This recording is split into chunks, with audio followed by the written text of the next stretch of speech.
The last days of the defense of Sevastopol, the evacuation of the wounded and defenders of the city in late June and the first days of July are tragic pages in the history of the defense of the naval fortress. Unfortunately, the names of many who stood to the death in those days on the Black Sea coast, defending Sevastopol, fulfilling their military duty, have not yet been named. The publication of the already mentioned book Breakthrough allowed me to clarify some events. The names of people who showed unparalleled heroism and survived at the cost of great courage or laid down their heads in unequal, brutal battles. 2 submarines, SHH-209 and L-23, took part in the evacuation of the command staff and wounded in the last days of the defense of Sevastopol. In the previous campaign in mid-June, SHH-229 delivered ammunition to Sevastopol, received the wounded and arrived in Novorossiysk. However, during the campaign both periscopes were out of order.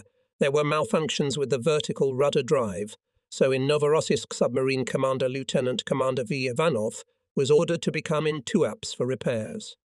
But on the second day after leaving SH-299 from Novorossiysk, Chief of Staff of the Black Sea Fleet, Rear Admiral Dielesev asked the commander of the 1st Submarine Brigade, Rear Admiral Vyboltunov, whether SH-209 without repair to deliver ammunition in Kamishevaya Bay and take the wounded. Rear Admiral Boltunov replied that the crew of SH-209 is ready to fulfill this order. The commander of the SH-209 V. Ivanov and the commissar of the boat, Senior Political Officer P.I. Grishin, was not surprised when they received the order to take ammunition and immediately go to Kamishevaya Bay. It was not a surprise for the crew. At that time, everyone considered it their most important duty to help the defenders of Sevastopol. Red Fleet officers, petty officers, and commanders on the same day prepared the boat for the campaign, loaded 30 tons of ammunition. On the night of June 28, SH-209 entered Kamishevaya Bay. Before dawn, the boat, due to heavy artillery fire, could not unload ammunition and had to lie on the ground. At dusk on June 29, the submarine surfaced. During the unloading, Lieutenant Dundukov arrived and handed the boat commander a written order from the Deputy Chief of Staff of the fleet, Captain First Rank Ag Vasily, until Special Order submarine SH-209 remains in Sevastopol. After unloading ammunition, to go to the area of the 35th Battery and lie on the ground, with darkness, to surface and wait for orders. The time stretched agonizingly long. It was hard for the crew of the submarine to lie on the ground for the second day. In 1969, I met Ivan Mikhailovich Sereda in Sevastopol. During the war, he was a petty officer of the 2nd Article. He told me about the details of the last trip of the submarine SH-209. On June 30, at 22 hours, SH-299 surfaced in the area of the 35th Battery and received a radiogram. Numerous interference introduced distortions. Radio operators requested a repeat of the text. Sereda painstakingly passed the text, worried, but could not decipher it. With great difficulty out of several texts, they read the radiogram by letter and, most importantly, by meaning, follow Kamishevaya Bay, Sora's order. Attempts to go to Kamishevaya in a surface position failed. Artillery shelling forced us to sink urgently. At the same time, with difficulty, kept the boat from a rapid fall. Skillful actions of bilge men levelled her and brought her to the necessary. There were many difficult moments in the campaign, but excellent knowledge and confident actions of the commander of the bilge department, Chief Petty Officer Makarov, invariably helped the crew. At night we surfaced at the 35th Battery. The submarine L-23, which received a similar order, was nearby. The night was moonlit. Sevastopol was burning. In the sky and on the shore were flitting beams of searchlights. There was a continuous rumble of cannonade explosions. SH-209 and L-233 were 150-200 meters from the shore. From the shore were heard voices, shots at our shore. Lieutenant General P.A. Morganov, the commandant of the coastal defense, who served in Sevastopol for more than 20 years, still can't calmly tell about the last minutes of the 35th Battery. It was hard for everyone, Morganov says, but it seemed that it was hardest for me. The battery was being built before my eyes. P.A. Morganov and the commander of the Seaside Army I. Petrov silently went from the 35th Battery to the pier and the underground tunnel, underground passage, through the left CP. Did we think with you that so we will end the defense of Sevastopol? Ivan Yefimovich broke the silence. Morgonov remained silent. Petrov's head began to twitch nervously. It was always like that with him when he was very worried. The contusion received during the Civil War had an effect on all the defense of PA. Morgonov and I, E. Petrov, spent together at the same CP, for a long time lived in the same casemate. They were connected by a true battle friendship. And in those hardest moments, without words understanding each other, they could hardly fulfill what the duty commanded. The raid tugboat delivered to the Sheikh 209 Major General I. A. Petrov, a member of the Military Council of the Army, Divisional Commissar I. F. Chukhanov, Brigade Commissar M. G. Kuznetsov, Commissioner of Coastal Defense, Brigade Commissar Keps, Vershinin, not yet recovered from a serious injury of the Chief of Army Staff, Major General N. I. Krylov, P.A. Morgunov, he was appointed Senior Marine Chief at the transition Novorossiysk, and a group of commanders of the Coastal Army and Coastal Defense. A total of 63 people were taken on the boat. The east was beginning to lighten. It was time to leave. Extract from the report of the commander and commissar of the submarine Sheikh 209. On July 1, we finished loading. We left in the underwater position from Sevastopol to Novorossiysk, past Fairway No. 3:30 till darkness. We were bombarded by enemy boats and airplanes. We were going at extreme depth. From time to time we stopped the course and switched to manual control of the rudder. We surfaced with darkness, found one torpedo boat of the enemy from the starboard and port sides. Having submerged, we broke away from them past 1 hour in the underwater position. At the second surfacing, having passed 1 hour in a surface position, found a number of missiles fired from torpedo boats. From the explosion of depth bombs, the cork was falling from the submarine. The lights went out. There was not enough oxygen. The air temperature in the boat reached plus 45 degrees. People were losing consciousness. It was difficult to control the boat. A large overload could lead to the fact that Sheikh 209 descended to a dangerous depth, and the water column crushed it, or the boat was pushed to the surface. The crew showed high combat training and endurance. The submariners, who had not slept for several days, continued their combat watch with great tension.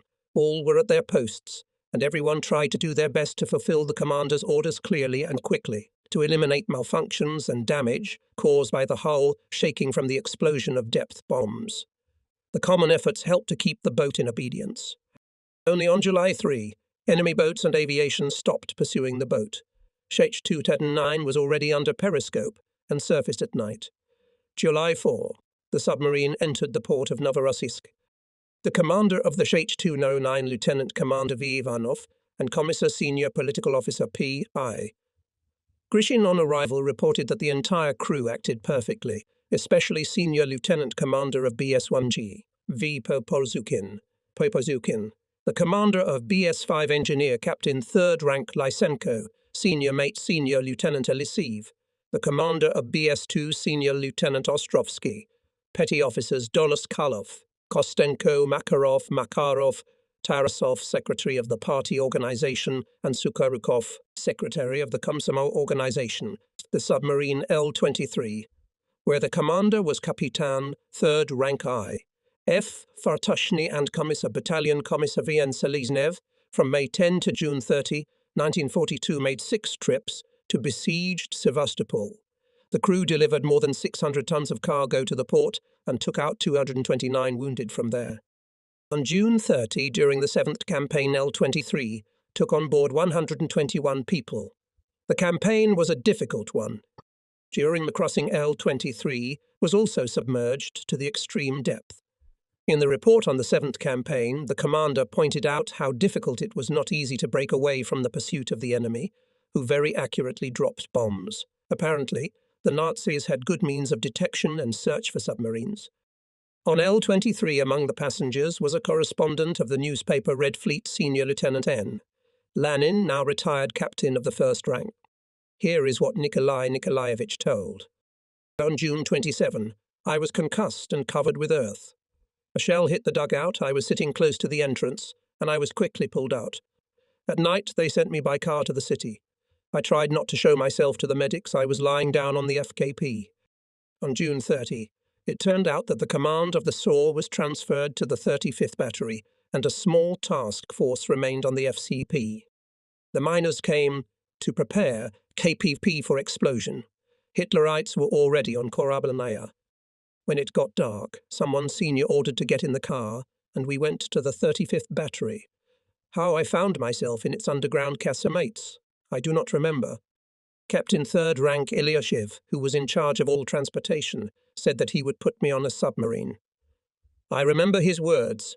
Your number in the list is 46. Your crew chief is Rear Admiral Fadiv. I was let into some semi-dark casemate. On the concrete floor along the walls sat several dozen commanders, as well as civilians. Many had bandaged wounds. From time to time new people came in. Overwhelmed by what was happening, we sat in silence. Looking closely, I recognized the commanders of the 7th and 8th Marine Brigades Zidilov and Gorpishenko, the head of the political department of the 7th Brigade Ishchenko. Then came the city leaders, the secretaries of the City Party Committee Borisov and Serena, the chairman of the City Executive Committee Efremov. Only then I realized that it was an evacuation. It was already deep night when the commander of the OVA, Admiral Fadiv, came with the list and made a check. Fadiv ordered us to follow him and keep up, no matter what was going on around us. We moved in a chain through the dark underground corridors of the battery. I held onto the half of the tunic of someone walking in front. Someone behind me also held on to me. Fadiv and the chief of the OVR, Captain 2nd Rank Morozov, were counting us and letting us onto the boat standing at the small pier. And it was obviously impossible to wait any longer. The submarine L-23, which had been lying all day on the ground in Cossack Bay, was now standing on the roadstead. A naval officer extended his hand to me. Holding onto the leer with the other, I went down inside the boat. In the forward compartment, I climbed behind the torpedo apparatuses and fell into oblivion. The contusion was taking its toll. About the activities of the City Defense Committee in recent days told me the secretary of the Sevastopol City Party Committee, Boris Alexeyevich Borisov. And on June 30, Major General P.A. Morganov called the Gayko command post and informed that the command of the SDF had moved to the Chersonese Cape, to the reserve command post of the 35th Battery. Pyotr Alexeyevich recommended the City Defense Committee and the Bureau of the City Party Committee to leave for the 35th Battery.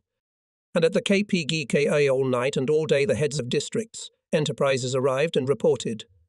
Kostenko, Deputy Director of the Special Combine, No. 1, reported that all the tow left for mines and grenades, about 30 tons, were used to blow up the combine. At the naval plant, the docks and slipways were blown up. Part of the district activists, a large group of specialists, engineers, craftsmen and workers of high qualification, were sent by ships and transport planes to Novorossiysk. Part of the workers refused evacuation and joined the military units. When it was announced that the workers of the city committee had to evacuate, I had to explain myself to almost everyone. Many of them thought that if they left, they should be the last ones to leave. To this day, B.A. Borisov and I. Borisov reproached themselves, A. Borisov and A. Serena, that gave in to the requests and tears of Nadia Kraeva. She was on the list of evacuees, but begged to leave her. Nadia never made it out of Sevastopol. In the afternoon of the 30th, Borisov received a call from Captain 1st Rank A. Vaziliev and reported that the command of the SOR persistently recommended the City Defense Committee to leave for the 35th Battery. After this conversation, the telephone exchange was destroyed and communication with the SOR command was interrupted. A few hours after the last conversation with Vasiliev, Borisov sent to the 35th Battery liaison motorcyclist with a package addressed to Vice Admiral F. S.O. Tiabersky, outlining the information of the City Defense Committee about the situation in the city. Some time later, the second liaison went, but neither of them reached the 35th Battery. Both were killed on the way to the Chersonese Cape. The City Defense Committee continued to maintain telephone communication with individual towers of the MPVO. Communication with the districts was carried out through liaisons. Almost all of them were COMSO members. Only they could get through the destroyed, burning city. The City Defense Committee received disappointing information. Tanks appeared on Zelaya Gorka, on the Kulikovo field shooting. The fight is at the dairy farm. Behind the Malakoff Barrow hand-to-hand combat. Shootout at the historical boulevard.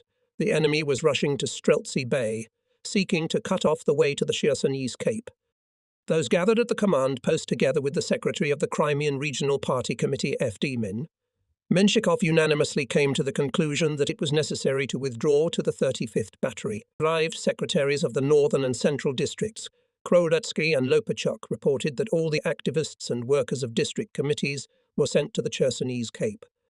They left in groups. Borisov and Serena left on an MK together with Efremov. When leaving the city, fighters of the barrier detachment warned that it was better to go on foot than to get by car. The road to the Chersonese Cape was shelled from the north side, but they didn't listen to the good advice. A few minutes later, a shell exploded not far from the car.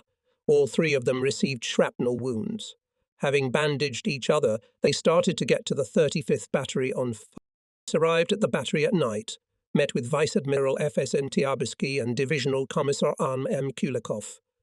Only here Borisov and Serena learned about the telegram of the People's Commissar of the Navy Admiral N.G. Kuznetsov.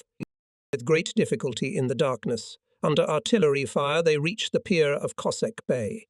The signer delivered Borisov together with other comrades to the submarine L-23, where they were already the commander of the Ovra Rear Admiral V.G. Fadiv, Captain First Rank Ag Vasiliyev, the commander of the 7th Marine Brigade Major General E.I. Zidilov, head of the political department of the Regimental Commissar I. Ishchenko, the commander of the Rifle Division A. G. Kapitonov, commander of the 7th Marine Brigade, Gay Kapitonov, commanders and political workers, the commander of the submarine, Captain 3rd Rank I. F. Vatushny, and Commissar Battalion Commissar V. N. Seleznev anxiously waited for the last passengers. Among them were the leaders of the City Party Committee and the City Executive Committee, which L-20, by decision of the command of the Sora, had to deliver to Novorossiysk.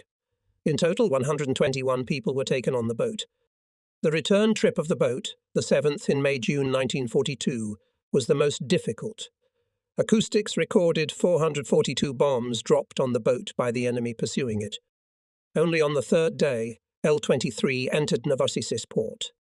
On June 29, the submarine A2 left Novorossiysk. On board, it was loaded with 13 tons of ammunition and 2.5 tons of food. The commander of the boat was ill, and in this campaign he was replaced by the commander of the 6th Submarine Division, Captain 3rd Rank Roman Romanovich Guz, Chief of Staff of the 2nd Submarine Brigade, now Rear Admiral A.I. Jas Kudela knew R.R. Guzwell. He was a brave and knowledgeable commander. His cheerful character gave the people around him vigor and good mood in any circumstances. Guz often went on trips, skillfully taught commanders how to manage the boat. Crews rejoiced when the commander shared with them the hardships and joys of a combat campaign. That June trip to Sevastopol was difficult. The boat was urgently submerged several times. Bombs were dropped on it.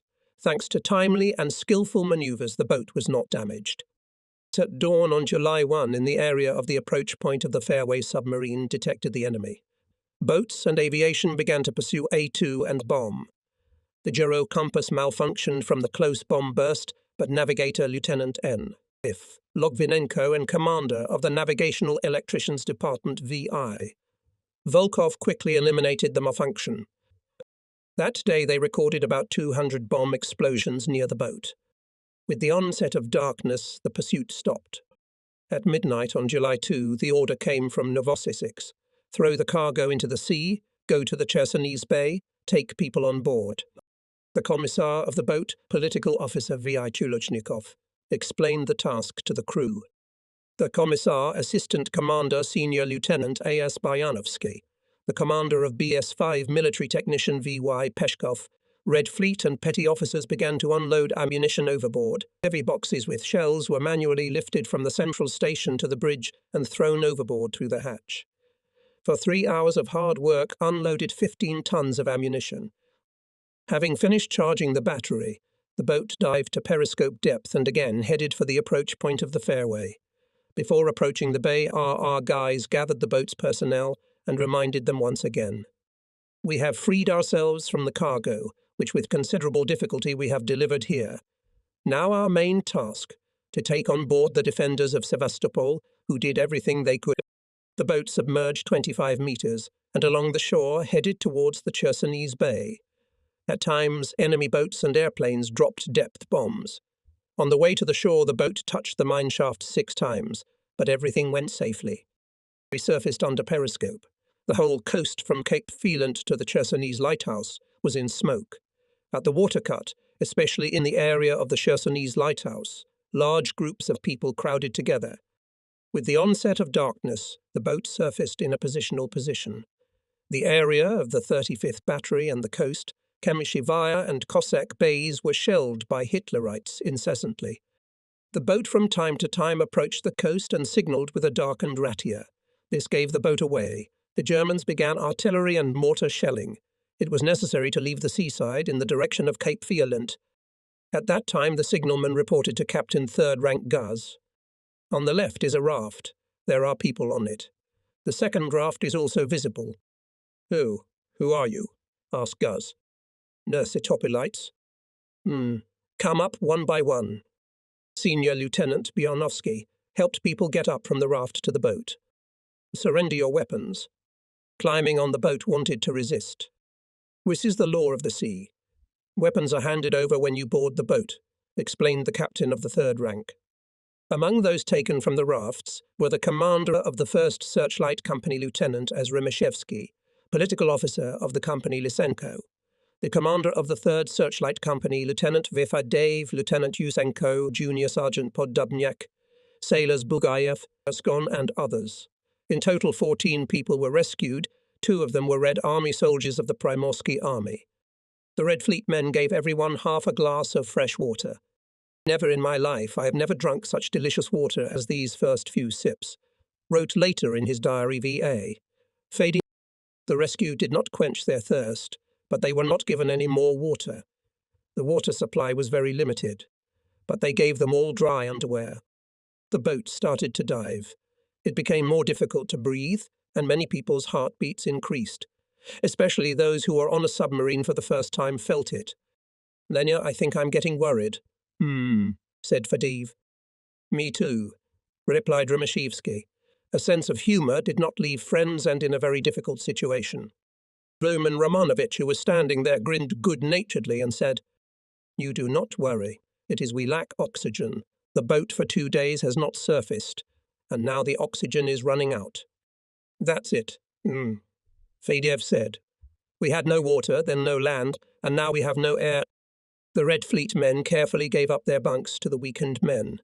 But despite the experience and sleepless nights, nobody could fall asleep at once. The silence was depressing after the squeal and rumble of bombs and shells. Don't grieve, smoker, we'll live, and you were about to die. Remeshevsky was not discouraged. I knew that with our commanders you would not be lost, said one of the soldiers, making himself comfortable on the Red Fleet bunk. In the end, the soldiers fell asleep. But 3 hours later, when the battle alarm sounded in the compartments, everyone instantly jumped up, although they did not immediately realize where they were. The noise of the boat's propellers on the right. The noise of the propellers is getting closer. At that moment, a strong explosion was heard overhead. The boat rocked, then one by one more explosions followed. All who were in the boat were accustomed to hearing the explosions. But on land they caused one sensation, but underwater they caused another. It seemed that someone was hitting the boat with a sledgehammer. It is difficult to be a submariner, reasoned anti-aircraft gunners when the alarm ended. It is much better to see the fascists with your own eyes. Captain Third Rank R.R. Guy, Gazan Commissar Senior Political Officer V.I. Shuloknikov decided not to leave for Novorossiysk, but to move further away. Maybe they could pick up someone else. The enemy shelled the area where the boat was. A2 submerged, light on the ground. After 2 hours, the explosions on the surface stopped. At 2 a.m. On July 3, the boat surfaced, but it was soon shelled again. Having made sure that no one else could be taken on board, the commander and the commissar decided to return to Novorossiysk. They clarified their place and again dived to a depth of 25 meters. The maneuver was performed very timely, as the enemy boats approaching the boat began to drop depth bombs. From close bursts to burst electric lamps, radio transmitter was out of, but the boats lost the boat, and the bombs began to burst somewhere far away. Forcing the minefield at a depth of 35 meters, the boat withdrew to the southeast. On July 5, A2 arrived safely in Novorossiysk. Almost at the same time with submarine A2 approached the area of Chersonese Cape and submarine M112. Its commander, Senior Lieutenant S.N. Kakanov, was also sent a radiogram ordering to unload the ammunition into the sea and take people, but the situation was such that the boat could not surface at the agreed time. The radiogram was not received on the boat. The commander of the boat did not know whether Sevastopol was left or not, whether it was possible to approach any point of the coast, or whether the whole coast was occupied by the enemy. N. Kakanov strived to fulfill the task and deliver ammunition, medicines and food to the besieged Sevastopol, and only then to receive the wounded. On July 1, M112 approached the fairway, but could not pass through. Enemy boats and aviation did not let them. They went away to charge. Before dawn on July 2 tried to pass the second fairway. We loaded, and after some time bombs fell on the boat. We went on the third fairway. We had to go by reckoning. The navigation service did not work anymore. The whole coast from Cape Frontlines to the Chersonese lighthouse was in smoke. To 21 o'clock. On July 2, M112 entered the Chersonese Bay. Observing the shore, Sergei Nikolaevich saw that the situation he received before leaving Novorossiysk on July 29 clearly did not correspond to what was happening on shore. However, it is difficult to make out at night. Approached the traverse of the 35th Battery. The boat surfaced to determine its place. On the bridge stood the commander, navigator Lieutenant A. Evdokimov, signalman, petty officer of the first article, Georgy Frolov. The coastal area was intensively shelled. White rockets were flying over the Chersonese airfield. For some minutes the coast was illuminated. From the shore came noise, gunshots. Grenades and hand weapons were brought to the bridge. We went along the shore. Comrade Commander, there is a 10-submerged dinghy on the right, reported Georgy Frolov. The commander himself noticed it and even heard the cries for help. M112 approached the dinghy. They called from the bridge. Who's in the boat? No. Sevastopol residents? The jump on deck. Senior to go up to the bridge. The rest stay where you are. Ordered the commander. On the bridge went up to the head of the political department of the 9th Marine Brigade Regimental Commissar FIF, Efsandi Benko. Fedor Fedorovich explained to the boat commander the situation created on the shore. We knew that the boat is unreliable, but we had no other way out. Finished the story Dubenko. In order to leave the accepted people on the boat, and there were 9 of them together with Dubenko, Kakanov threw several boxes of ammunition into the sea at his own risk. After the arrival of the M112 in Novorossiysk, I met with F. Yusef Dubenko. Here is what he told me about the last 2 days of his stay in the area of the 35th Battery. On the morning of July 1, the remnants of the 1st, 2nd and 4th Battalions of the 9th Marine Brigade approached the 35th Battery. The brigade's Chief of Staff remained at the 3rd Battalion's command post to cover Strya Bay. The brigade commander, Colonel N.V. Blagovshensky, and the military commissar, Regimental Commissar Z.S.M. Pukachalov, went to the control post of the 35th Battery to report to the SOR command about the state of the brigade. Before leaving, they instructed Dubenko to gather the remnants of the brigade. This was their last conversation on Crimean soil. Dubenko gathered about 300 fighters and commanders. All of them were included in the general defense. The whole area from the 35th Battery to the Chersonese lighthouse was divided into sectors. None of the fighters and commanders did not show cowardice. There were cases when fighters who had wounds refused to go into the rocks and continued to repel enemy attacks.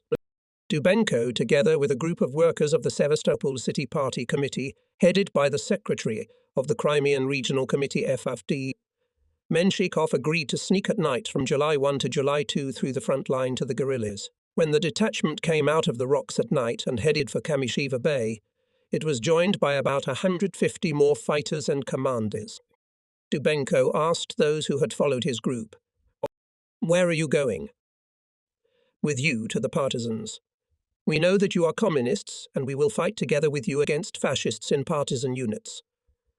Having consulted, we decided to change the plan of withdrawal, as such a large group can only go to the breakthrough, and the detachment is not prepared for such a battle. It is stopped and explained to the soldiers and commanders. It is necessary to hold out during the day on July 2 and at night to go to the breakthrough. Perhaps the ships will come. Dubenko writes that he did not hear a single objection to this plan. Everyone gladly accepted it. Fyodor Fedorovich watched as several fighters swore to each other to fight the Nazis to their last breath. In the morning of July 2, the enemy came very close to the rocks. At the call of commanders and political workers to repel enemy attacks rose and wounded, all who could walk and hold in their hands a weapon, a grenade or a bottle of flammable liquid. The fascists could not withstand the fury of our attacks and fled. The losses of the sailors were very large. By the end of July 2, Dubenko lost hope that he could evacuate or break through to the rear of the partisans. Attempts by several groups to break through were unsuccessful. Dubenko destroyed the party and Komsomol seals by cutting them into small pieces and planting them in a rock opening under the 35th Battery. A group of Marines offered Dubenko to go with them in a dinghy. The dinghy was hit. During the day it was repaired and oars were made of planks. In the darkness they went out to sea. During 2-3 hours the dinghy kept on the water, but still water began to come through the patched holes and numerous holes. It was impossible to scoop it out. The dinghy began to sink. Suddenly, the deckhouse of the little one appeared in the vicinity. The submarine approached. It was M112. On June 30, 1942 again left Novorossiysk TS Shield with ammunition and food for Sevastopol.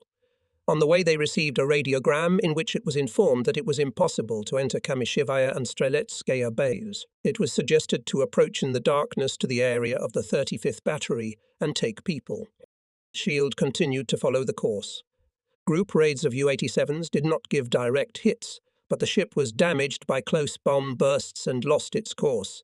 Under the leadership of Midshipman Lyakovich did everything that was possible, and it seemed even impossible, and the ship got underway. True, the Shield went under one engine, which from time to time stopped.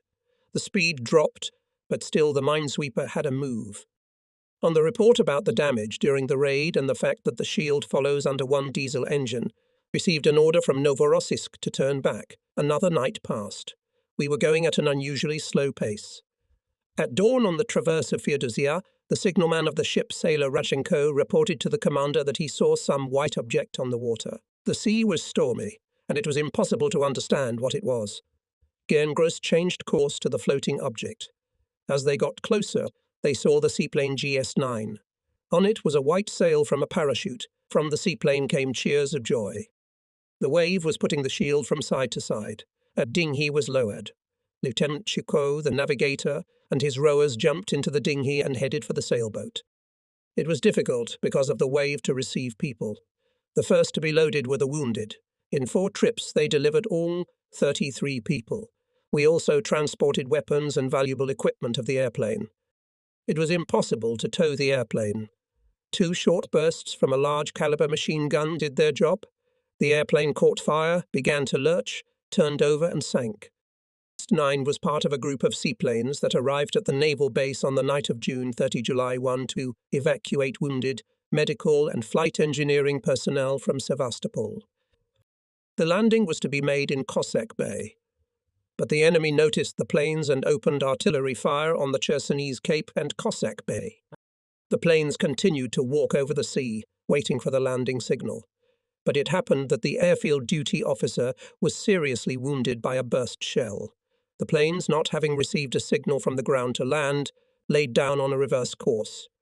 So the commander of the 12th Air Base, Captain V.I. Pustilnik, recalls. At this critical moment, at the insistence of searchlight operators, I allowed to give a signal, a beam in the zenith. The signal was noticed on the distant airplanes and the group returned. The group consisted of a 4-engine seaplane Chaika, commanded by Captain Normov, GS-9 commander Captain Malakov, and 10 Mbia-2. They landed in Cossack Bay, which the enemy continuously shelled. On the Seagull took more than 40 people, on GS-916 wounded and medical personnel headed by military Dr. Second Rank Korneev and servicemen with Captain V.I. Pustilnik. The group of XCBM-2 could not land because of a big roll and returned to the Caucasus. Rigel flew safely, and Guy ST-9 had to land at sea. 1 engine jammed. They landed in the sea south of Feodosia, about 50 miles from the shore. The airplane was carried to the shore, where there were Germans. We made a sail from a parachute, and then it started to drift into the sea. By noon on July 1, a pair of Heinkels appeared. Having figured out what kind of sails they were, the Heinkels bombed the plane and then stormed it, after which they called another pair of Heinkels. During the bombing and assault, both of the seaplanes' turrets returned fire on the attacking planes. This reduced the effect of enemy fire, but the consoles of the planes and tail plumage turned into a sieve. At the rear redan of the boat had 3 holes, through which began to fountain water. The holes were filled with large-caliber ammunition wrapped in pieces of flannel. After the first attack of enemy planes, the commander of GS-9, Captain Malakoff, ordered to drain the gasoline from the main wing tanks. The sea around the seaplane was covered with gasoline. The fact that GS-9 was not burned in subsequent attacks can only be explained by the military luck of those on the plane. It soon became clear that on June 30 those accepted on the plane could not eat anywhere. On July 1, all 33 people got a teaspoon each from a half-liter can of compote, which one of the passengers, Captain Mama Kenyan, had brought with him. The next morning, July 2, at 11 o'clock, from the plane spotted 2 ships and decided that they were Hitlerites. They destroyed all documents, except for party tickets.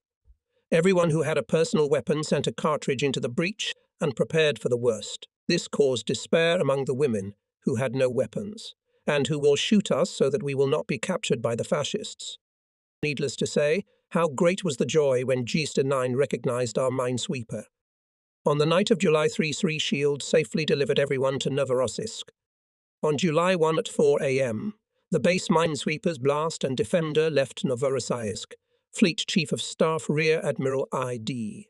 Ilisev set them a task to approach the area of the 35th Battery and take on board the soldiers and commanders of the Sevastopol defensive area. The combat tension of the minesweepers' personnel can be judged by their trips in those days. A Blast and Defender only on the night of June 30 returned from Strelitskaya Bay with wounded 1 June 28 at 3:05 a.m. They left Novorossiysk with March replenishment, ammunition and food. During June, Blast delivered to the besieged 152 tons of ammunition and food.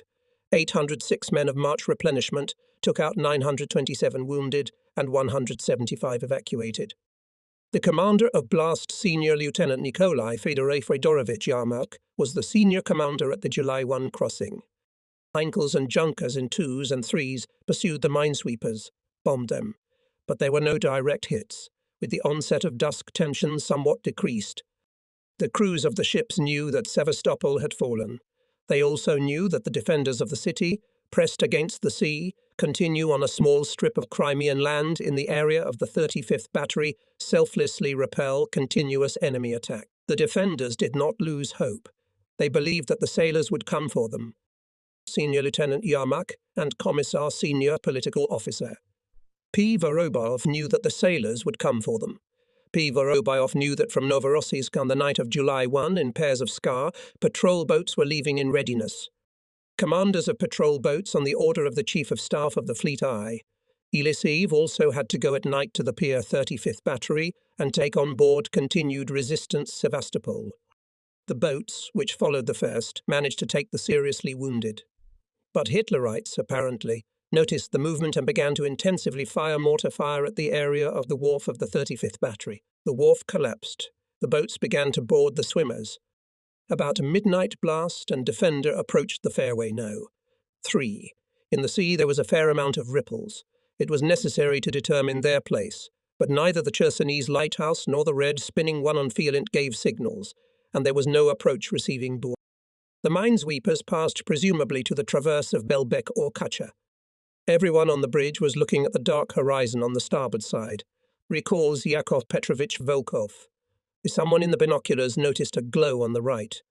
It became clear where Sevastopol was. Without navigational support, minesweepers forced the minefield and approached the 35th Battery. In the moonlight from the bridges of the Blast and Defender saw patrol boats. From the shore came noise. We started to lower the boats, though there was a big swell. At that moment, the enemy began to fire artillery and mortar fire at the place where the minesweepers and patrol boats were. The minesweepers did not return fire, deciding that silence might disorient the enemy. Because of the large build-up, the lifeboats were unable to approach the shore. The wharf was destroyed. In the moonlight, the sailors in the dinghies saw people swimming from the shore. There were cries of help were heard. Some who swam had only enough strength to cling to the side. The rowers dragged them into the dinghies. The commander of the Defender, Lieutenant Captain V.N. Mikhailov, ordered the watch commander, Senior Lieutenant Volkov, to send a megaphone to the patrol boats to come to the shore, take people, and bring them to the minesweeper. Yakov Petrovich writes that on many Skar were his familiar commanders as he began his service in the division of these boats. Therefore, he was able to call by name the individual commanders of the patrol boats, and Volkov was heard. A small barge came to the side of the minesweeper. IAP Volkov remembers that those who were on it rowed with their hands, butts and barely touching the side of the ship, immediately found themselves on the deck of the minesweeper. The barge, picked up by the wave and not controlled by anyone, was immediately thrown onto the rocks. Up by the wave and not controlled by anyone, was immediately thrown onto the rocks. The commander of the 79th Marine Rifle Brigade, A.S. Potapov, was lifted out of the water. He was with a pistol on his belt, holding a tablet in his hands. In Novorossiysk, I had a chance to meet Alexei Stepanovich. Shaking his hand, I said from the bottom of my heart, "I am very glad to see you." I saw tears in Potapov's eyes. Yes, it is hard to imagine how much this courageous man had endured during the war years. I remember one of our first meetings in besieged Odessa when Commissar S.F. Izius was killed and Major Potapov returned from the encirclement. Whoever I met from those who fought with Potapov, everyone spoke of him as a brave, well-versed in land tactics commander. Despite the outwardly harsh appearance, he was caring, attentive to his subordinates, and most importantly, skillfully taught them to fight. A.S. Potapov was one of the first in the Navy to volunteer on the land front near Odessa, was the commander of the 1st Volunteer Detachment of Sailors. The commander of the 1st Company of the Volunteer Detachment, now Captain 1st Rank of the Reserve V.I. Silutin said, Silutin told me, everyone loved Potapov in the detachment. I saw how he raised and led the sailors in the attack.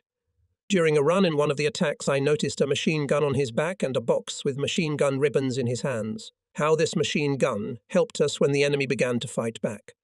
Then Petty Officer Zakharchenko and all of us tried always, in any attack, to keep a machine gun handy. In one of the counterattacks, Potapov was seriously wounded. Marines carried him out of the battlefield. In December days of 1941, Alexei Stepanovich was already a colonel, commanded the 79th Marine Rifle Brigade. When the danger of its capture by Hitlerites loomed over the north side, Potapov Brigade was urgently delivered to Sevastopol.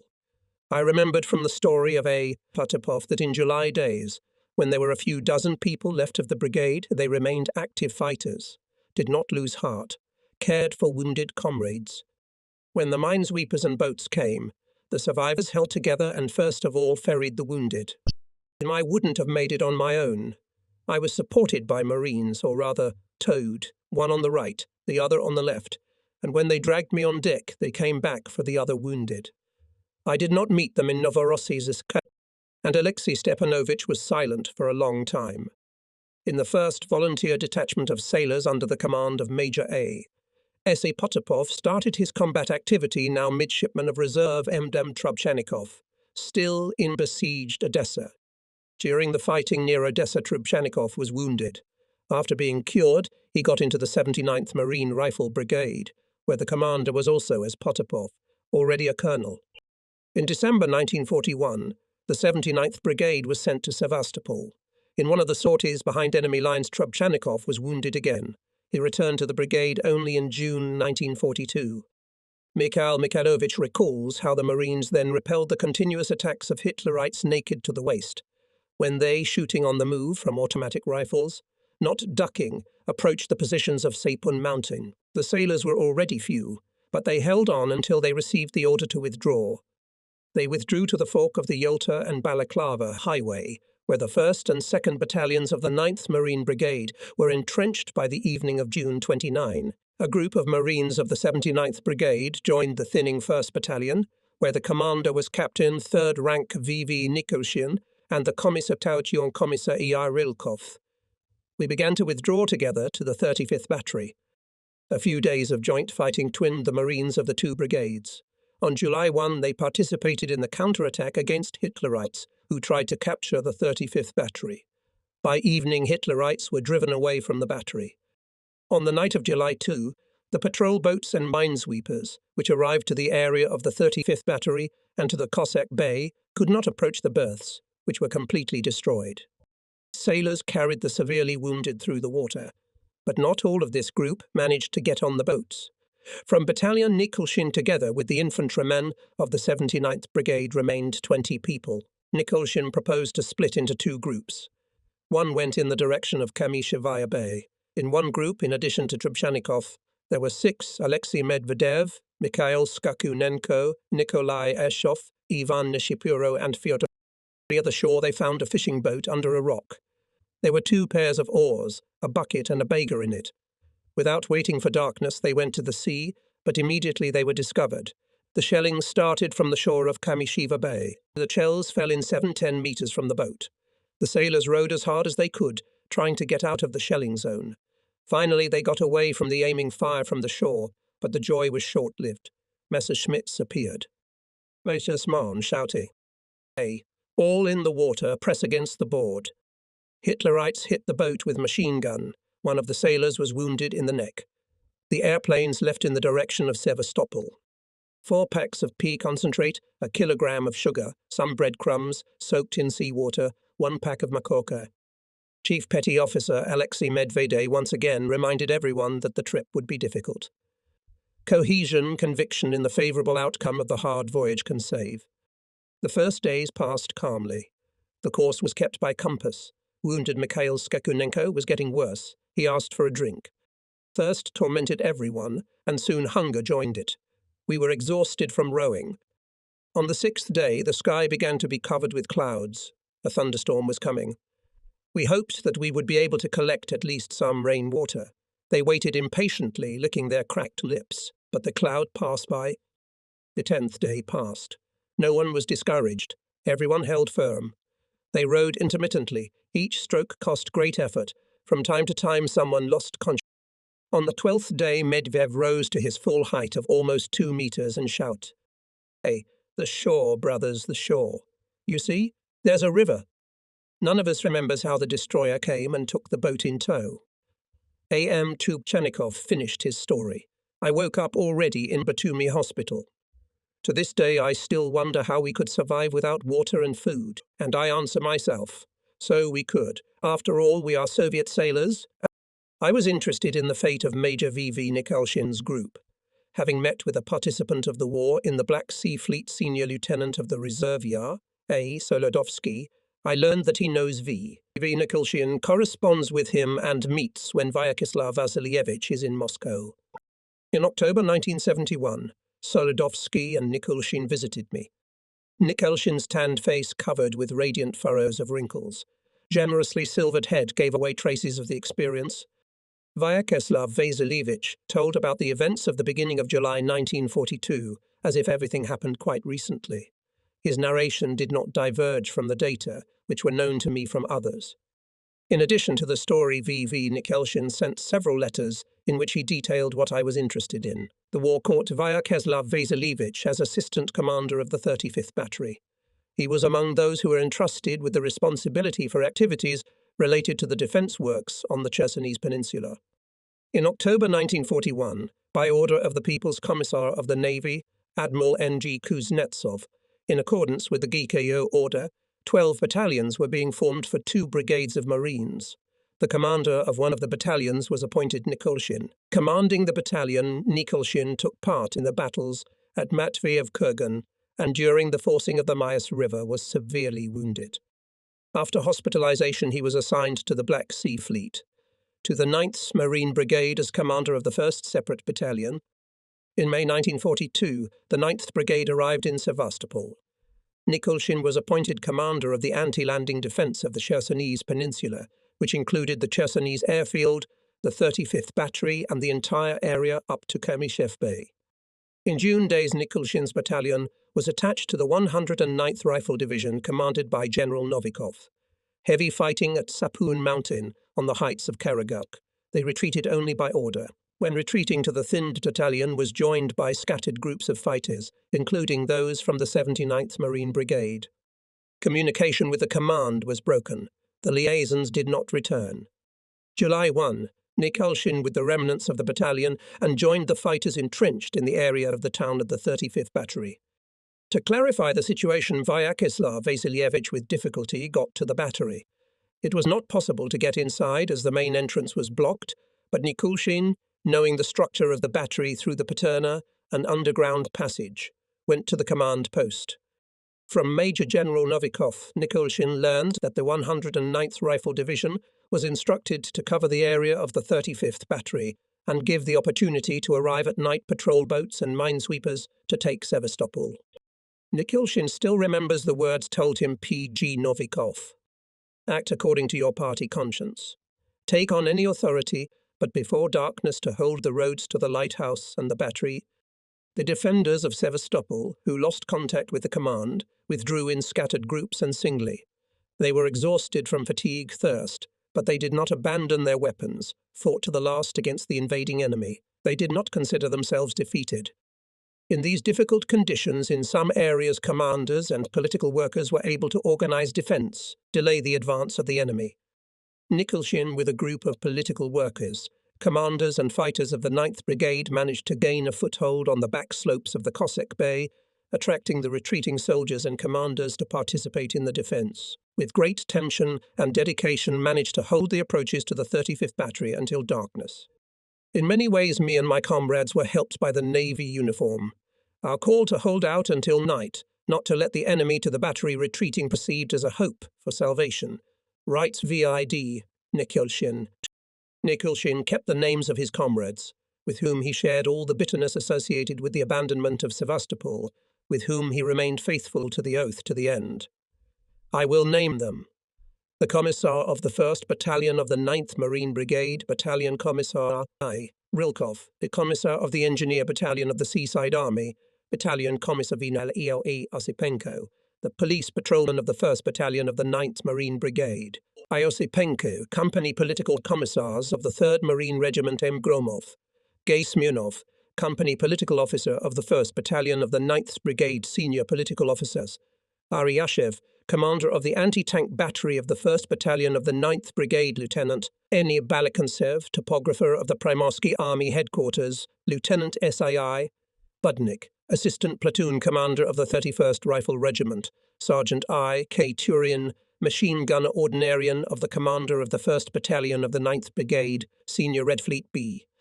Dobrozhitsky, Ordinarian of the Commissar of the 1st Battalion of the 9th Brigade, Red Fleet D. I. Chepchugov. In April 1972, I met with a former machine gunner Boris Semyonovich Dobrozhitsky. Now he is a researcher at one of the institutes of the Academy of Pedagogical Sciences. It was the 3rd of July, Dobrozhitsky told me. After a group of fighters from the 79th Brigade left, we were left with 12 men, headed by Commander Nikulshin. We must leave for the Caucasian coast, the commander said. We look for something from the watercraft. All agreed and believed that with Nikulaisim at sea will not be lost. And if something happens, it is better to die at sea than to fall into the clutches of fascists. Not far from the Chersonese lighthouse, Dobrozhitsky found a 6-oar yawl with 3 pairs of oars, but without a rudder. Nikulshin carefully examined the boat and came to the conclusion that it was possible to set sail. A short oar was adapted for the rudder. With great difficulty launched the yawl on the water. The commanders and political workers had pistols. Nikulshin and Rylkov had parabellums, 2-hand machine guns, German automatic rifles, binoculars, an army compass, and a cloak tent. From food there were several cans of canned fish, breadcrumbs, and several army flasks with water. In the afternoon of July 4 we moved away from the shore. After 15-20 minutes, the Germans started shelling the yawl.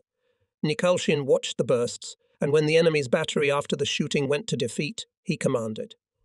Get down! The enemy planes did not leave the yawl without attention, but everything turned out safely. At sea, it turned out that only Nikulshin and Dobrozhitsky knew the sea business, but everyone rowed, starting with Nikulshin. By evening, the wind picked up. We put a sail from a cloak tent. It became easier. With unaccustomedness, many rowers had blood blisters on their hands.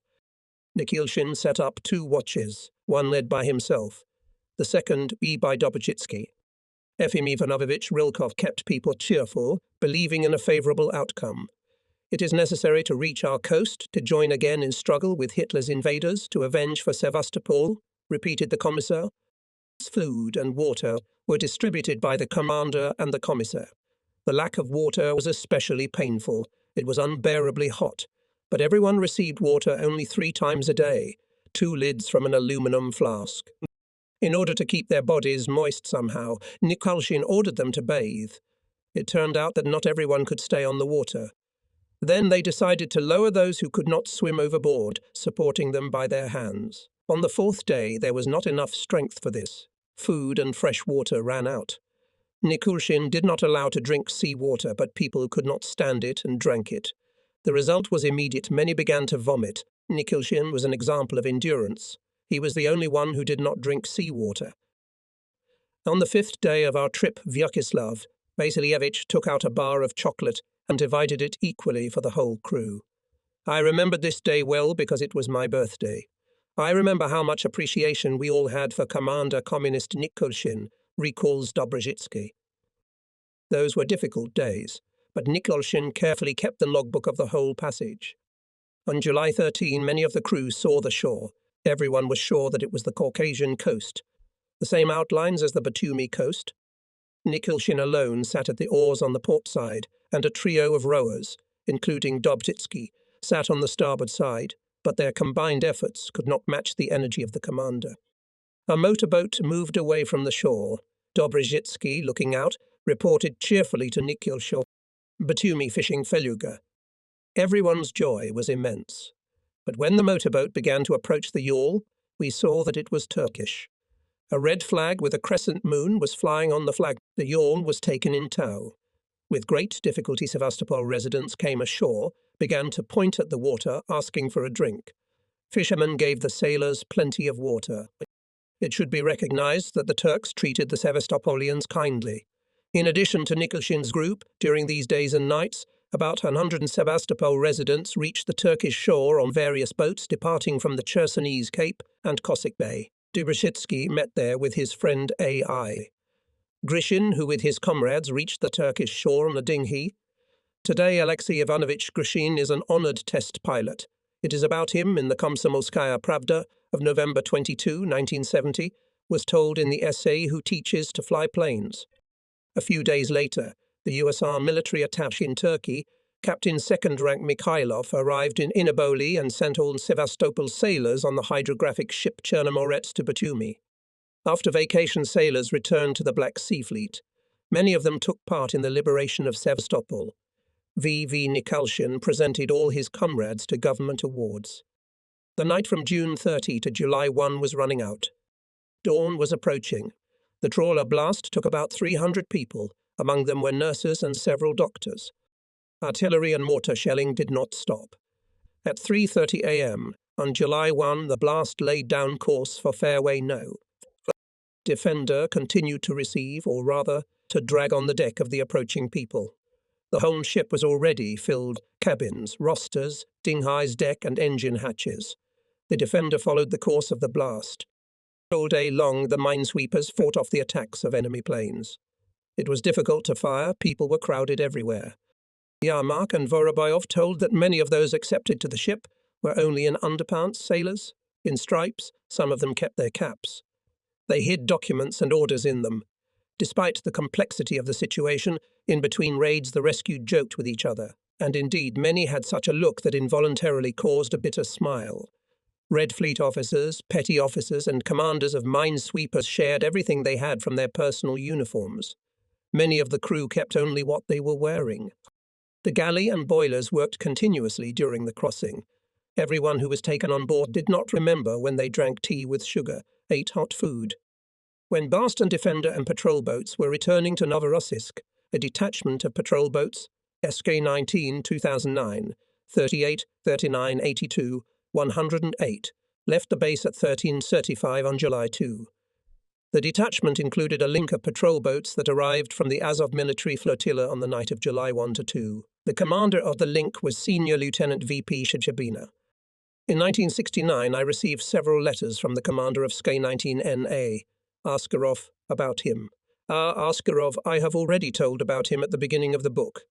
During the war years, I went on this boat several times, and the image of brave, modest and silent Commander Nasruddin Askarov remained in my memory. The crew on the boat was well-trained, united and cheerful. In his letters N.D., Askarov recalls his comrades in arms with kind words. About the assistant senior Lieutenant Yuri Lvovich Pokarin, he writes that he never got hot. Humor did not leave him even in the most difficult situation. Mechanic Senior Lieutenant of Technical Service, Pavel Lutsky loved technique, and instilled this love in his subordinates, and the technique did not let him down in the most critical moments. Even now, Askarov meets with motorist Pavel Pichugin in Baku. Now Pichugin is an honorary sailor. The commander of the bow gun, petty officer of the second article Ivan Zhupanenko, always opened fire first. Forward gunner Pavel Komchenko had excellent eyesight and hearing. He detected airplanes before others. The commander of the aft gun was petty officer of the second article Sinitsyn gunner, Komayakov. Even near Odessa in August 1941, their aft gun opened the account of downed enemy planes. Petty officer Eltonikov, commander of the steering squadron, was on watch for 24 hours. He was very hardy and understandable. He understood the commander half-heartedly, and cook Vasily Ivanov, a shell carrier, was a favorite of the crew due to tasty and varied food, which he was able to prepare in any conditions. Now he is the chef of a first-class restaurant in Kerch. Askarov recalls with special gratitude the bosun, petty officer of the first article Tarasov. In Novorossiysk, the ski unit was tasked to take away from the Khersonese Cape and from the area of the 35th Battery soldiers and commanders who continued to resist the enemy. We began to stock up on fuel. Cisterns on the patrol boats could not hold fuel, and on the way back we had to fill various containers. Barrels, canisters, some of the barrels were on the upper deck. We, the commanders of the SCAR, Askarov recalls, were alarmed by the danger of fire, which could arise on the boat when enemy planes fired on it. The commander of the detachment was appointed Senior Lieutenant V.P. Shcherbina, and the commander of the squadron was appointed Senior Lieutenant V.P. Sechabina, and his deputy, the commander of SAR-19 Senior Lieutenant N. Askarov. V.P. Shabina and Battalion Commissar A. Kulakov were on SK-39, where the commander was Senior Lieutenant P.V. Verba. Kulakov, with a group of allocated operatives and Red Fleet men, were directly assigned to receive fighters and commanders who continued to fight. Alexander Alexandrovich Kulakov told me, and wrote more than once about that memorable passage to the area of the 35th Battery. From the bridge of SK-39, it was clearly visible how boat commanders N.A.A., Askarov, N.B. Bakalov, and I, Sezviloshin deftly maneuvered, dodging bombs, how commanders and machine gunners selflessly fired at enemy planes. The enemy aircraft pursued the SCAR until dark. There were killed and wounded on the boats. Iwadin Askarov writes about one of the attacks. We were attacked by a Heinkel. Ivan Zhupanenko, the commander of the bow gun, was the first to open fire, followed by the stern gun. When the plane approached an angle of 60 degrees, I commanded left aboard and gave the fullest move. This maneuver helped to avoid a direct hit. The bombs were exploding astern. 2 shell carriers from the stern gun were killed by shrapnel from the bombs and from gun and machine gun fire. Smoke bombs caught fire and gasoline barrels stood next to them. The dedication shown by the crew in extinguishing the fire prevented the loss of the sky. The first to rush to extinguish the fire was the commander of the miners' squadron, Petty Officer Yuchukin. By evening, during the lull, the killed were buried according to naval custom. We approached the Khersonese Cape in darkness. There was a fog. As we approached the shore, we heard noise, shouts and shots. There was no mooring. There was nothing to moor to. The area where the SCARs were located was shelled by artillery and mortar fire. A rubber dinghy was lowered from the flagship SCAR-39. Senior Lieutenant Debirov from the task force was sent to contact the command on shore and establish the order of taking men. Debirov did not return. Then the boats began to approach closer to the shore. The fog began to clear. Floating people were visible on the water. The order to throw off the lifelines and start lifting people out of the water was executed with amazing agility and dexterity. All who were on the upper deck helped the exhausted people to get on the boats. There were some who had a dead grip on the rope, and when they were dragged on deck, with great difficulty let go of the hemp end. On one of the boats they lifted up Red Fleet Mitrofanov, who had gone with Senior Lieutenant Debirov on a rubber dinghy. Mitrofanov said that not far from the shore they were met by floating people. Those who were already exhausted trying to save themselves grabbed the rubber dinghy. The dinghy capsized and Senior Lieutenant Debirov drowned. The shore could not be contacted. Senior Lieutenant Askarov, approaching 15-20 meters to the shore, saw a large crowd of people. Some of them went into the water up to their chests. He heard requests. "Moo, come closer." It was shouted by those who could not swim even a few meters. Having come a little closer, the Scar jammed its nose into the sand. People standing in the water and swimming from the shore rushed onto the boat. Quickly all the rooms and the deck filled up. There was nowhere else to take any more. Askarov backed up, but all 3 engines stalled. The boat, due to overloading, could not move from the place. Sk-19 sat tightly with its nose in the sand, and people kept climbing up on the deck.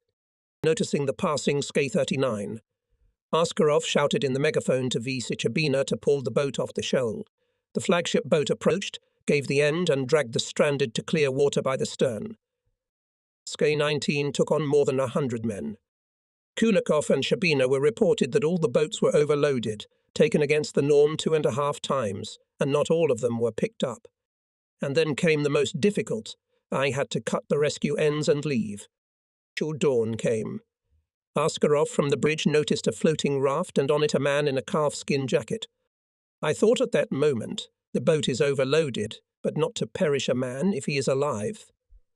We approached the raft. The raised man turned out to be junior political officer Mikhail Barzak from the 8th Marine Brigade. Until the last opportunity, Barzak fought with enemies together with Commissar Boris Evgenovich Mikhailov on the Chersonese airfield. Being already wounded, Barzak met with the secretary of the Crimean Regional Committee of the party FDMD Menshikov and Nadia Krayeva.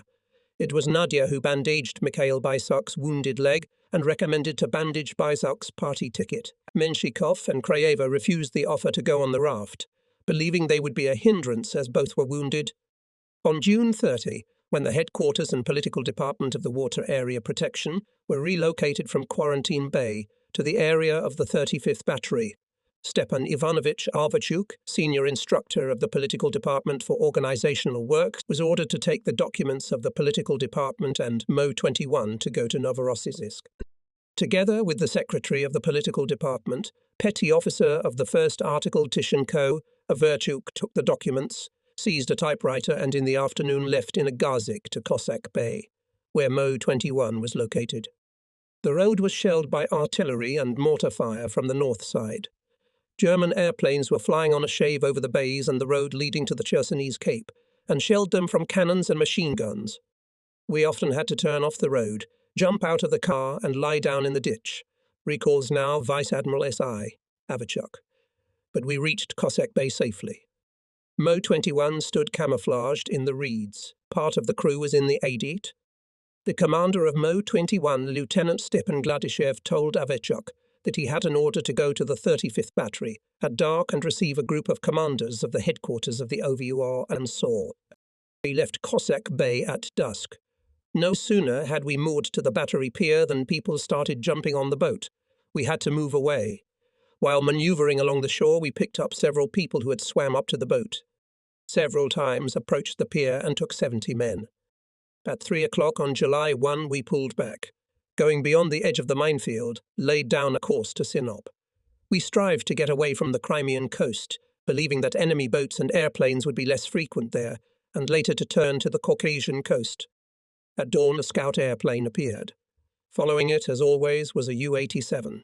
After diving and dropping bombs, junkers methodically came along the boat's course and fired at it from cannons and machine guns. Signalman Vladimir Pushnenko reported about every U-87 coming on the boat's course. Stepan Gladyshev himself kept an eye on them all the time. Helmsman Alexander Rumiantsev lightning fast and accurately carried out the commander's orders. The bombs were bursting near the boat. Water rushed into the holes. The blast wave shook the boat so that the engines stopped. The struggle for the life of the boat began. Stepan Ivanovich was on the bridge. Part of the upper crew, especially from the gun and machine gun crew, were wounded. But the fire did not stop. The wounded remained in formation. The killed were replaced by passengers. Lieutenant Mikhail Fenichenko, the assistant commander, was killed. Petty officer of the 2nd Article Pyotr Polishchuk was firing from his machine gun until the last minute. A U-87 that flew up dropped several bombs on the boat's course. The explosion of one of them tore off the whole bow of the boat up to the deckhouse. All those who were in the forward cabin and on the deck were killed. The boat lost power. The commander of the boat was not confused. His clear orders made people believe that the boat would stay afloat. They quickly built a sail out of tarpaulin and attached it to the mast. The hit boat was out of control, but continued to stay afloat. It was headed for Sinop. 110 fighters came to replace the U-87s. During machine gun fire, Stepan Gadishev was killed. At dusk, the killed were buried. The fight for the survivability of the boat continued at night. Vice Admiral S.I. Avachuk remembers that night well. No one condemned himself to death. No one lost faith in salvation. Everyone hoped to return to Sevastopol and continued to fight. At dawn on July 2, signalman Vasily Karyshenko was the first to notice a border boat on the horizon. On Mo 21, a rocket launcher and a rocket were preserved. The red rocket was noticed, and the minesweeper took on board the survivors, 16 people. On July 3, they arrived in Tuapse. To the last cartridge, to the last drop of blood, continued to fight with the enemy in the long July days of 1942, the survivors of Sevastopol on the Chersonese. At the cost of heavy losses, the enemy captured Sevastopol, but the city did not kneel before the enemy and continued to fight the invaders not for life, but for death. In a special report of the Soviet Inform Bureau about the abandonment of Sevastopol by our troops, it was said, "For the last 25 days the enemy fiercely and continuously stormed the city from land and from the air. Cut off from land links with the rear, experiencing difficulties with the supply of ammunition and food, having no airfields at their disposal, and therefore sufficient air cover, the Soviet infantrymen, sailors, commanders and political workers have done wonders of military valor and heroism in the defense of Sevastopol, shackling a large number of German-Iranian troops. The defenders of the city confused and upset the plan of the German command. Iron steadfastness of Sevastopol residents was one of the most important reasons that thwarted the notorious spring offensive of the Germans. Hitlerites lost in time, in pace, suffered huge losses of people." The newspaper Pravda, "The heroic defense of Sevastopol will constitute one of the brightest and most brilliant pages of the history of the patriotic war of the Soviet people against the German fascist scoundrels. Feats of Sevastopol residents, their selfless courage, self-fury in the fight against the enemy will live in the centuries. They will be crowned with immortal glory. The selfless heroism of Sevastopol serves as an example inspiring Soviet soldiers to new feats in the fight against the hated enemy. Our allies in the joint struggle against Hitler's invaders admired the steadfastness, courage and selflessness of Sevastopol residents. The English press attached great military and political importance to the defense of Sevastopol, highly appreciated the heroism of its defenders. The English Ministry of Information in its message indicated in those days that in London bowed before the defenders of Sevastopol, which for a long time diverted a significant number of German troops and air forces, causing the enemy extremely heavy losses. The most important aspect of the long resistance of the fortress of Sevastopol, the report said, is the fact that its defenders frustrated the plans of the Germans. The British people feel a sense of gratitude to the defenders of Sevastopol for this magnificent resistance. Newspapers and radio commentators in the United States stated that the glorious defense of Sevastopol serves as an inspiring example for all freedom-loving peoples of the world. Many Swedish newspapers, summarizing the defense of Sevastopol, paid tribute to its courageous defenders. The Swedish newspaper Gothenburg's Handelstidning wrote in a leading article, "The heroism of the defenders of Sevastopol caused admiration of the whole." The Soviet government highly appreciated the feat of Sevastopol, establishing a medal for the defense of Sevastopol. Each participant of the heroic defense proudly accepted this honorary award. Sevastopol was awarded the title of Hero City and presented with the Order of Lenin and the Medal Gold Star. In the days of the 100th anniversary of the first heroic defense of Sevastopol in 1854-1855, noting great services to the motherland, the hero city of Sevastopol was awarded the Order of the Red Banner. was awarded the Order of the Red Banner Sevastopol City Komsomol Organization for the heroism displayed during the Great Patriotic War. In the fallen but undefeated Sevastopol operated underground organization led by communists. One of its first organizers and leaders, a participant in the defense of Sevastopol, Vasily Dmitrievich Revyakhin, he was among those who covered the withdrawal of troops and stayed on a small strip of Crimean land and fought the enemy to the last bullet. Posthumously, he was awarded the title of Hero of the Soviet Union. One of the streets of Sevastopol is named after him. The underground organization worked very actively. The underground issued leaflets, organized sabotage. They even managed to issue a newspaper for the motherland. It was the only underground newspaper in the Crimea during the occupation. The newspaper called for the fight against the fascists, told about the situation at the fronts, about the expulsion of the occupants from the Soviet land. In 1943, the Red Army liberated Donbass. Soviet troops forced the disappear. In November 1943, the troops of the 4th Ukrainian Front reached the area of the Turkish rampart on the Perekop Isthmus, and the troops of the North Caucasus Front in joint combat operations with the Black Sea Fleet and the Azov Flotilla successfully carried out the Kerch landing operation and created a bridgehead on the Kerch Peninsula. Thus, after the approach from the north of the 4th Ukrainian Front troops to the approaches to the Crimea, Hitler's troops on the peninsula could keep in touch with their rear only by sea and by air. And yet, despite the fact that the Soviet troops deeply penetrated into the right bank of Ukraine, entered the Crimean land, the occupants did not think to leave Crimea. Later I had to read the order of Hitler's command, which was by its defense of the fortress of Sevastopol. The German army will prove to the whole world that on these powerful positions can be held as long as you want. The Russians will never take Sevastopol, which is held by German troops. In my memory well preserved those days when the Navy in early February 1944 began to form units for the liberation of Sevastopol. Many requests were received from the participants of the defensive battles to give them the opportunity to fight for the liberation of Sevastopol. The living have not forgotten at what price the enemy seized Sevastopol. And now the hour of liberation of Crimea, the hour of liberation of Sevastopol approached.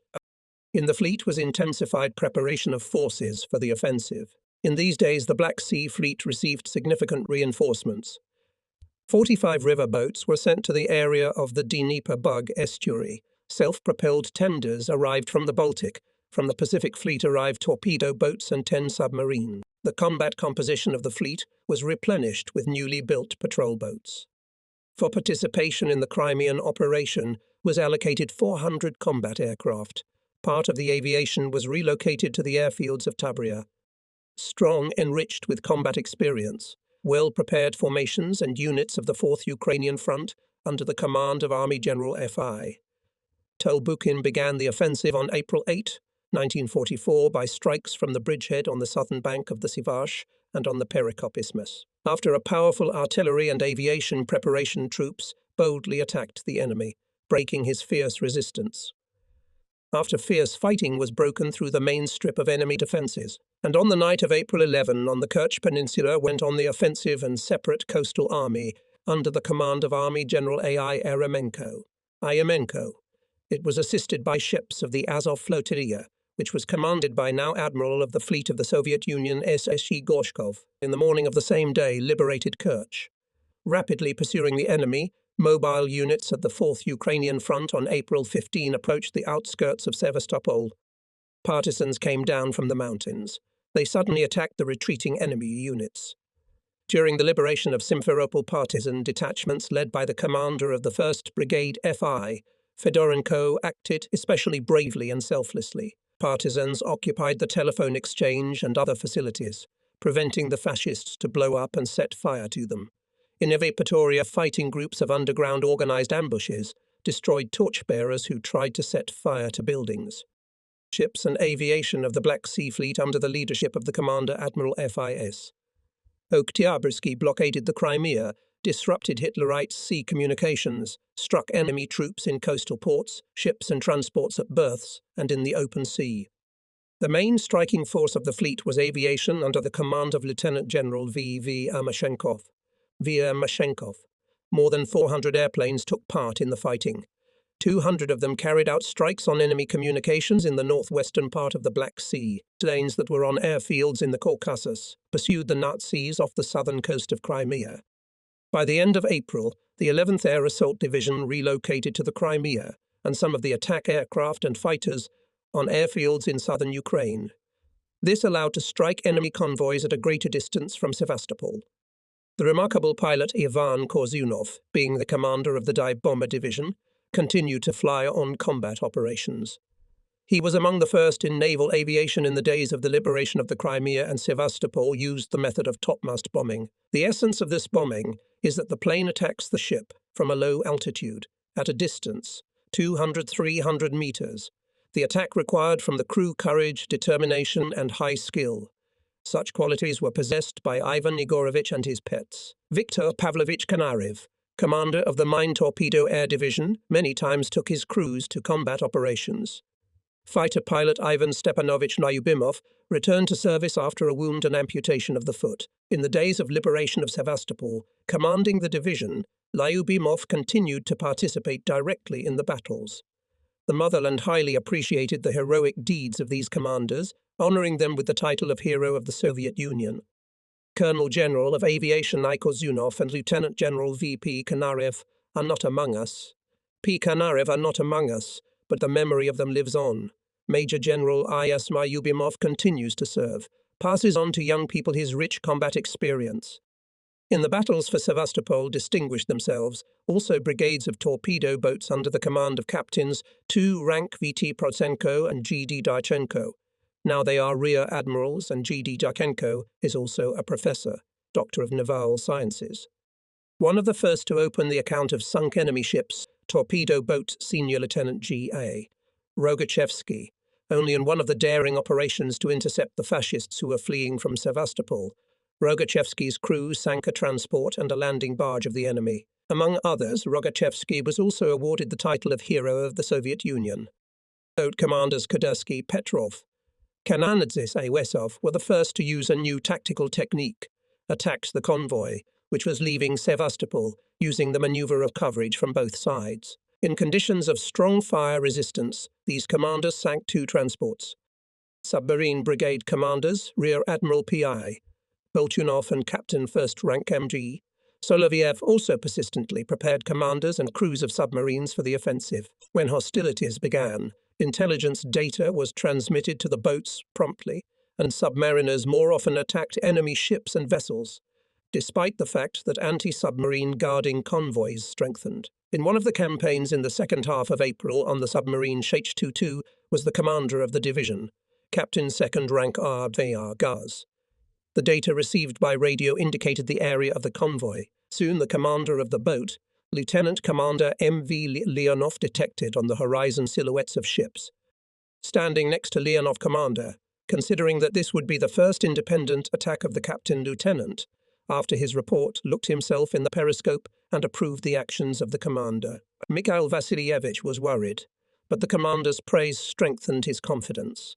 Together with navigator Senior Lieutenant M. Filkov, Leonov quickly identified the elements of movement of the convoy. There followed clear orders to prepare a 4-torpedo salvo. After a short command from the commander, the crew felt 4 jolts, and a few seconds later heard deafening explosions. Torpedoes reached the target. Soon after this attack, the boat commander in the periscope noticed the convoy boats. They were heading towards the boat. Shch-22 Entry 2 began to go to depth. After the first explosions of depth bombs burst bulbs, sprinkled crumbs from the sub, but the crew confidently performed their duties. Leonov changed direction and continued to increase speed. The commander of the division, Captain 2nd Rank R.R. Gaz very highly appreciated the actions of Lieutenant Commander M.V. Leonov, who had recently been appointed commander of the boat. The combat work of the whole crew was also excellent. This trip brought victory. One of the transport submariners sunk, another damaged. Shch-202 achieved success, and in May campaigns. The crew of the submarine Shch-201, which was commanded by Lieutenant Commander P.I. Paramushkin, for one combat campaign, sank the transport Gaiserix minesweeper and damaged the landing barge. The commander of M1 Lundesenektmen, Captain M.I. Komiakov, having received data on the location of the convoy, immediately went to approach, boldly attacked the transport with torpedoes and sank it. The enemy dropped dozens of depth bombs on the boat. M111 was damaged, but safely reached the base. Submarine A5, under the command of Lieutenant Captain V.I. Matveyev in the afternoon discovered the submarine A5. I. Matveyev discovered a convoy of transports, 7 landing barges, a destroyer and 2 patrol boats. The boat quickly approached the convoy and sank the transport. Despite the pursuit of enemy surface ships, A5 once again attacked the same convoy and sank a barge. As a result of offensive battles, most of the Crimean Peninsula was liberated from the Nazis in April. The remnants of the Crimean group of the enemy took refuge in Sevastopol. It is now known that the German command sought at any cost to hold the Sevastopol bridgehead using a powerful system of fortifications, which consisted of 3 strips. The strongest node of resistance was Sapun Gora, girdled by several tiers of trenches, covered by minefields and wire fences. Hitler, preparing to hold Sevastopol at any cost, April 15, issued an order that categorically forbade the evacuation of those who were still able to keep arms from the Crimea. Measures were taken to strengthen the garrison of Sevastopol, but enemy transports with replenishment and ammunition went to the bottom of the Black Sea. Our command in the spring of 1944, as always, paid great attention to the organization of party political work. We took into account that the deployment points of units and ships assigned to participate in the Crimean operation removed from the location of the military council, the political department and the fleet headquarters. The head of the political department of Major General of Aviation A. N. Filatov created an operation. N. Filatov created operational groups of political workers. One of them was headed by Deputy Chief of the Political Department of the Fleet, Major General Coastal Service Desavov, and another group to organize print propaganda, the head of the Press Department, Lieutenant Colonel Adzagoryansky. During the offensive in the Crimea, formed a campaign editorial board Red Black Sea, Red consisting of Deputy Editor of the Fleet newspaper Lieutenant Colonel Niudin, and a group of journalists, George Gadovsky, Peter Sajin, Grigory Pozhenyan, and others. The journalists were well helped by the artist L.V. Soifatis. He illustrated the newspaper. I knew all of them from the first days of the war. They took part in the defense of Odessa, Sevastopol, in the landing operations of the fleet. Then, Yudin passed away. No longer alive George Nikolaevich Gaidovsky. All his post-war creative activity is associated with the people of the Navy. Peter Sajin in the post-war years writes about those who devoted their lives to the sea.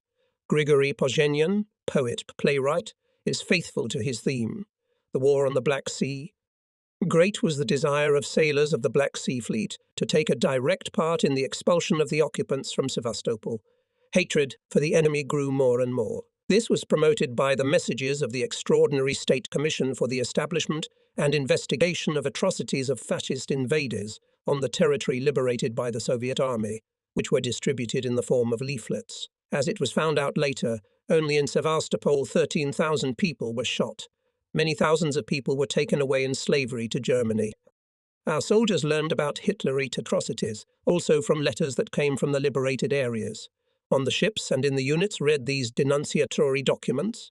The hearts of all soldiers boiled with rage. A huge political upsurge, caused by the approaching battles for the liberation of Sevastopol, increased the flow of applications to the party organizations. Only in the active units and on the ships during the days of fighting for Sevastopol, more than 400 soldiers and commanders joined the party. The commander of the 4th Ukrainian Front, Army General F.I. Tolbukin, decided to strike the main blow with the left wing of the front. The troops of the seaside and part of the 51st Army in the area of Sapun Mountain, the Black Sea coast in the direction of Kamara, to cut off the enemy evacuation routes and seize Sevastopol from the south. The auxiliary blow was planned in the Inkerman area by the troops of the 2nd Guards and parts of the 51st Army. The 3rd Mountain Rifle Corps of the Seaside Army, commanded by Lieutenant General A.W. Ilyushinsky, was to break through the enemy's defences on a 3-kilometre front and to advance in the direction of the height Gornaya 119.1. To break through the defences, the course was reinforced by the 63rd Tank Brigade, artillery and mortar regiments. A total of 780 guns and mortars could participate in artillery preparation in the corps' offensive strip.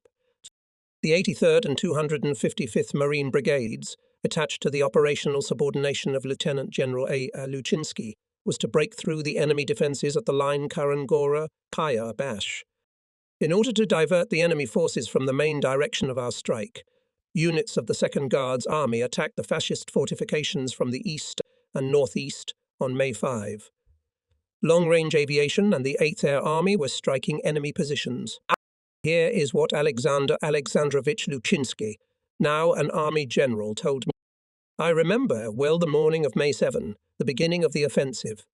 Everything that was planned in the days of preparation that depended on us was done.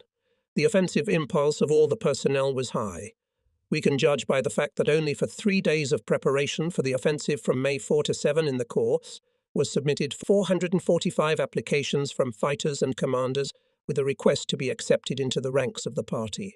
Desire to go into battle as a communist, to be in the ranks of the party of Lenin, which leads to victory over the Nazi invaders, showed many fighters and commanders in all parts of the army and navy. Artillery preparation began not from dawn, but when the fog cleared at 9 a.m. At 10 o'clock they went on the attack. By 11 o'clock they broke through the front line. In one of the attacks heroically died commander of the 1339th Rifle Regiment, Major Getmanets. The deputy commander of the 890th Rifle Regiment on political part N, Khoroshevsky, after mastering the first line of trenches, when the soldiers, having met the strong fire of the enemy, lay down, with the cry forward for the motherland, led the units to storm the second position. The example of the political commander inspired the soldiers. Khoroshevsky was mortally wounded in this battle. Inspired by the offensive impulse, the men did not notice the wounds received, did not leave the battlefield, continued to advance. The 83rd and 255th Marine Brigades were among the first to break through the enemy's defences. Having broken into Sevastopol, sailor Nikolai Sarkno and senior sailor Georgy Pivovarov were the first to hoist the Navy flag at the water station. The storming of Sapun Mountain is rightly considered to be a brilliant page of the combat chronicle. Thousands of feats, known and remained nameless, made soldiers and sailors, crushing Hitler's defence. Red flags were passed from hand to hand, indicating the direction of attacks, calling forward. Assault groups quickly approached the bunkers, pelted them with grenades. If the enemy fire pinned the fighters to the ground, the cry was heard, communists, and the fighters again rushed into the attack. The storming of Sapun Mountain was truly a mass feat of all the participants of the battle. Hitlerites fiercely resisted, but nothing could stop the Soviet soldiers. By the end of May 8, the main bastions of the enemy defense fell. On May 9, Sevastopol, the city of our military glory, was completely released. The remnants of fascist troops fled to Cape Kersenes. In those days, millions of Soviet people happily read Pravda, which on May 10 reported, "Hello, native Sevastopol, beloved city of the Soviet people, hero city, Sychi and Mayant. The whole Soviet country joyfully greets you." The 17th German Army of 12 divisions ceased to exist. Hitlerites lost more than 100 soldiers and officers killed and captured. We captured all the enemy's military equipment. In 1941-42, Hitler's troops needed 250 days to seize Sevastopol. The Soviet Army troops, in combat cooperation with the Black Sea Fleet, broke the enemy's defense and defeated his army in 35 days. Together with Fleet Commander F.S. Okyablsky on May 10, I flew to Sevastopol. There was no city, all around, ruins. It was difficult to walk along the streets, everywhere stones, rubble. There was neither water nor electricity. Boulevards and squares, formerly drowned in greenery, blackened with smoke. Trees and bushes were cut down. In the city we met exhausted Sevastopol residents. In my eyes, tears of joy. 30 years have passed since the liberation of Sevastopol. Heroic work of the Soviet people, the city rose from the ashes and ruins. The flame of the eternal flame on the very top of Malakoff Barrow is swaying. Unforgettable days are powerfully resurrected in memory. Meetings with participants of the heroic defense of Sevastopol, its liberation, are recalled. Many, about whom this book talks, are not among us. But they will always live in the grateful hearts of descendants, serve as an example of selfless service to the Soviet fatherland. They will also live forever in the hearts of our youth, going to the seas, and looking today at the young sailors, who are faithful to the fighting traditions of our fleet, I am reminded of the wonderful poems of the poet mariner Alexei Lebedev, dedicated to the young officers of the fleet. The way to the seas, to the main thing. For the fact that fear is unknown. For the glorious labour in the vastness of formidable waters. Thank you to the party that taught us victory, and to the motherland that sent us to the navy. Thank you to those who taught us to fight, who taught us, who led us to the seas, to our favourite naval school, all commanders, all teachers. Through years of labour, perseverance and courage, we've grown up, and in any storm. The flags that flew over our heads. Flags that flew over our heads. The winds from the ocean blew in our faces. The water rumbling on the ship, and reflected in the mirror of the sextant. The midnight star shone, against all rain and cold. The skill of sea skills and the ability to sail. The skill of naval weaponry. The love for their valiant work. Already the battens are humming and singing in the wind, and the jet cuts against the stem. The lieutenants of the fleet are going to the sea, sons of the Soviet Union. And if you, O party, have commanded us to crush the enemies, born of the power of darkness, there's no cause on the seas for us that we haven't done. Yes, we veterans have a worthy replacement. The glory and pride of the Black Sea Fleet is in reliable hands. When now I visit Sevastopol, I admire beautiful buildings, revived neighbourhoods, plenty of greenery and flowers. I am glad that every year in Sevastopol there are more and more new streets named after those who did not spare their lives, defended and liberated Sevastopol. The melodious sounds of the chimes are especially exciting when you stand at the foot of the Flame of Glory Bowl and look at the tower of the Kornilov Bastion, a witness to two Sevastopol epics.